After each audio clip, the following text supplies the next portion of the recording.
Hello guys, എല്ലാവർക്കും നമ്മുടെ വീഡിയോയിലേക്ക് സ്വാഗതം. അപ്പോൾ ടൈറ്റിൽ കൊടുത്തേക്കുന്ന തന്നെ വണ്ടി സർവീസ് ചെയ്തായിരുന്നു. ഫസ്റ്റ് സർവീസ് ചെയ്തപ്പോഴത്തേക്ക് എത്ര രൂപ ആയി എന്ന് ചോദിച്ചിട്ടുണ്ടെങ്കിൽ 2179 രൂപ ആയിട്ടുണ്ട്. അപ്പോൾ അങ്ങനെ എത്രയും കോസ്റ്റ് വരാനുള്ള കാരണം ഓയിൽ ഫിൽറ്ററിൻ്റെ അത് മാറി, അതേപോലെ ഓയിൽ മാറി, പിന്നെ വണ്ടി വാഷ് ചെയ്ത് പോളിഷ് ചെയ്യേണ്ട ആവശ്യമില്ലായിരുന്നു തോന്നുന്നു. അവർ ചെയ്ത് പിന്നെ അതിൻ്റെ ബില്ലങ്ങാക്കി.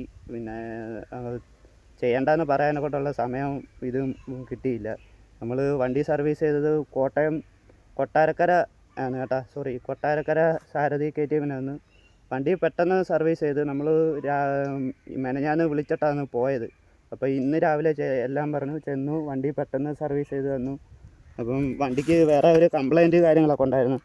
അപ്പം വണ്ടി എടുക്കാൻ പോകുന്നവരും എടുത്തിട്ടുള്ളവരും എല്ലാം അറിഞ്ഞിരിക്കേണ്ട കുറച്ച് കാര്യങ്ങളുണ്ട്. ഫസ്റ്റ് സർവീസ് കഴിയുന്നിടം വരെ ഒരു 5000 RPM മേലിലോട്ട് വണ്ടി സ്പീഡ് കയറ്റാതെ ഓടിക്കുവാണെങ്കിൽ ബെറ്റർ ആയിരിക്കും. അതേപോലെ വണ്ടിയുടെ കംപ്ലയിൻറ്റ് എന്താണെന്ന് വെച്ചാൽ, ഇത് ഓൾറെഡി നമ്മൾ ഒരു വട്ടം ശരിയാക്കിയതാണ്. ഈ ഓയിൽ ഫിൽറ്ററിൻ്റെ അവിടുന്ന് ഓയിൽ ലീക്ക് അത് പിന്നെ അവർ സെറ്റ് ചെയ്ത് തന്നിട്ടുണ്ട്. ഇനി റണ്ണിങ്ങിൽ കുറച്ച് ഓടിക്കഴിയുമ്പോൾ എന്താവുമോ എന്തോ ഇല്ലയെന്ന് അറിയത്തില്ല അവസ്ഥ. അതേപോലെ ഇവിടെ ഈ ABSൻ്റെ വയറിൻ്റെ അവിടെ ഓയിൽ ലീക്ക്, അത് ഇന്നലെ നമ്മൾ ഷോർട്ട് വീഡിയോ ഇട്ടിട്ടുണ്ടായിരുന്നു. അപ്പോൾ അവർ പറയുന്നത് ഇത് ഓയിൽ ലീക്ക് വരാൻ ചാൻസ് ഇല്ല, ഇതിനകത്ത് ഓയിലില്ല, ഇത് ജസ്റ്റ് സെൻസർ മാത്രമാണ്. ഓയിൽ ലീക്ക് വരുവാണെങ്കിൽ ഇവിടുന്നേ വരുള്ളൂ എന്നാണ് പറഞ്ഞത്. വണ്ടി വാഷ് ചെയ്ത് സെറ്റ് ചെയ്ത് തന്നിട്ടുണ്ട്.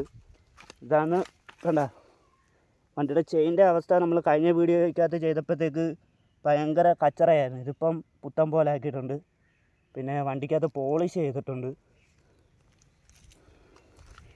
പിന്നെ വേറൊരു കാര്യം എനിക്ക് പറയാനുള്ളതെന്ന് പറഞ്ഞാൽ, നിങ്ങൾ ഇത് ഡൂക്ക് ആയിക്കോട്ടെ, ഏത് വണ്ടി ആയിക്കോട്ടെ, E20 സപ്പോർട്ട് ചെയ്യുന്നതാണെന്നുണ്ടെങ്കിൽ വണ്ടിക്ക് പവർ കാര്യങ്ങളൊക്കെ കിട്ടണമെങ്കിൽ, പവർ ഡ്രോപ്പ് അതേപോലെ മിസ്സിങ് ഒന്നും ആവാതിരിക്കണമെന്നുണ്ടെങ്കിൽ നിങ്ങൾ E20 അതായത് പവർ പെട്രോൾ തന്നെ യൂസ് ചെയ്യണമെന്ന് അവർ പറഞ്ഞു. ഈ നോർമൽ പെട്രോൾ യൂസ് ചെയ്യുന്ന അത്ര നല്ലതല്ല എന്നാണ് പറഞ്ഞത്. അതേപോലെ വണ്ടിയുടെ ഈ കീക്കൊക്കെ ഇച്ചിരി മാനുഫാക്ചറിങ് ഡിഫക്റ്റാണ് എന്തുവാണെന്ന് അറിയത്തില്ല.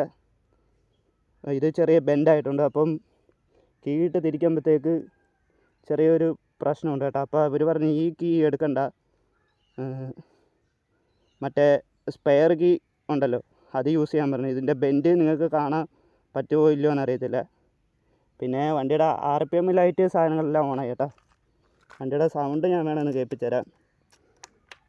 വണ്ടി എടുത്തവരാണേലും എടുക്കാൻ പോകുന്നവരാണേലും കുറച്ച് കാര്യങ്ങൾ ശ്രദ്ധിക്കണം. അവർ പറഞ്ഞു വണ്ടി ഓണാക്കിയിട്ട് 2 സെക്കൻഡ് വെയിറ്റ് ചെയ്യുക, അതിനുശേഷം ഇത് ഓൺ ചെയ്യുക.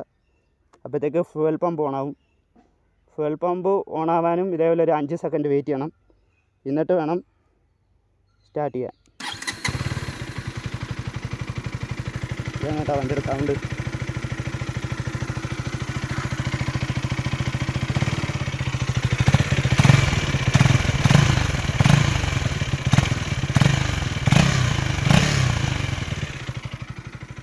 സെക്കൻഡ് സർവീസ് എന്ന് പറയുമ്പോഴത്തേക്ക് ഒരു 6500 കിലോമീറ്റർ ആകുമ്പോഴത്തേക്ക് കൊണ്ടു ചെല്ലാൻ പറഞ്ഞ്, ഒരു 500-1000 കിലോമീറ്ററൊക്കെ ആകുമ്പോഴത്തേക്ക് വണ്ടിയുടെ ചെയിനും കാര്യങ്ങൾ ക്ലീൻ ചെയ്യണമെന്ന് പറഞ്ഞ്. എന്തായാലും നമ്മൾ ഒരു 60, 70, 80 ആ ഒരു സ്പീഡൊക്കെ വണ്ടി ഓടിക്കുള്ളൂ, നല്ല റോഡാണെങ്കിൽ പോലും. സെക്കൻഡ് സർവീസ് കൂടെയൊക്കെ അല്ലെങ്കിൽ ഒരു 2000-3000 കിലോമീറ്ററൊക്കെ ആക്കിയിട്ട് വണ്ടി കണ്ടമാനം ടോപ്പ് എൻഡ് കാര്യങ്ങൾ ചെക്ക് ചെയ്യുന്ന RPM ഒക്കെ കയറ്റുന്നതായിരിക്കും ബെറ്റർ. അതുകൊണ്ടാണ് ഞാൻ ത്രോട്ടിൽ അധികം കൊടുക്കാത്തത്. ഞാൻ ഈ ചാവിയുടെ ടൈറ്റ് ഉണ്ടെന്ന് പറഞ്ഞില്ല, ഇതാണ് സംഭവം. അപ്പോൾ പിന്നെ ഞാൻ ഒന്ന് കണ്ടോ ഇങ്ങനെ പെട്ടെന്ന് വലിച്ചാൽ വരത്തില്ല. അപ്പം എന്തായാലും ഇനിയിപ്പം ഈ ചാവി വീട്ടിൽ വെച്ചിട്ട് മറ്റേ സ്പെയറായിട്ടുള്ള ചാവി എടുത്ത് യൂസ് ചെയ്യാൻ പറഞ്ഞിട്ടുണ്ട്, അത് ചെയ്യണം.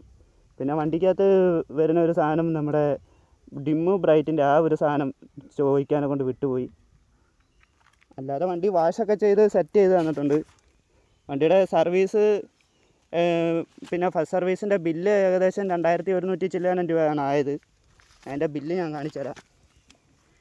വണ്ടി വാഷ് ചെയ്തപ്പോഴത്തേക്ക് അടിപൊളിയായിട്ടുണ്ട് കേട്ടോ.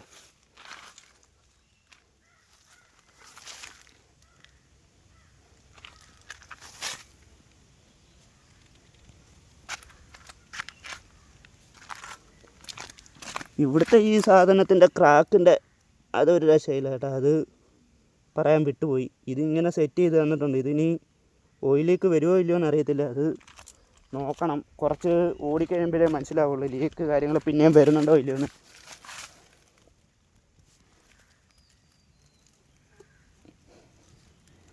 വണ്ടി വാഷ് ചെയ്ത് അടിപൊളിയാക്കിയിട്ടുണ്ട് കേട്ടോ. നമ്മുടെ കഴിഞ്ഞ വീഡിയോയ്ക്കകത്ത് വണ്ടിയുടെ കോലം കണ്ടാൽ നിങ്ങൾക്ക് മനസ്സിലാകും. ഒരു വാഷിങ്ങും പോളിഷിങ്ങിനും കൂടെ കൂട്ടിയിട്ട് നമ്മൾ ഒരു കൊല്ലം മുമ്പേ ആണോ എന്തോ ഒരു പയ്യൻ്റെ വീഡിയോ കണ്ടായിരുന്നു. അത് അവൻ ഡൂക്ക് 250 സർവീസ് ചെയ്യുമ്പോഴത്തേക്ക് 1500 ചില്ലാനും ആവുന്നതാണ്. പക്ഷേ ഇത്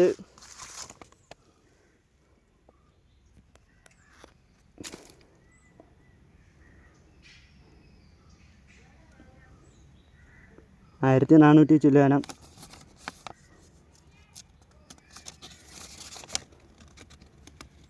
പിന്നെ രണ്ടാമത്തെ പേപ്പറിനകത്ത് എന്താ അങ്ങനെ രണ്ടും കൂടെ കൂട്ടിയാണ് ഇത്രയും എമൗണ്ട് വന്നത് കേട്ടോ ഫസ്റ്റ് സർവീസ്.